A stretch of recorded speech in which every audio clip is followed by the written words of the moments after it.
मेरे पास आया है देखो हारमन कार्डन का AVR 255। इसमें प्रॉब्लम है नो साउंड का। ये आईसी जिसकी बहुत हीट हो रही थी ये मैंने निकाल लिया। ये आईसी है, नंबर तो दिखाई नहीं दे रहे।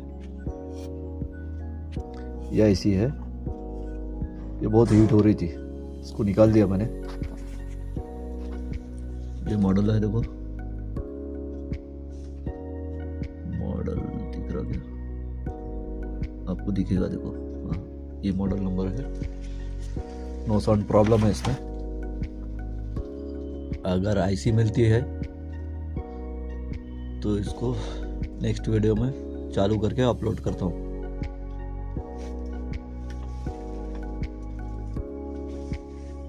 ओके।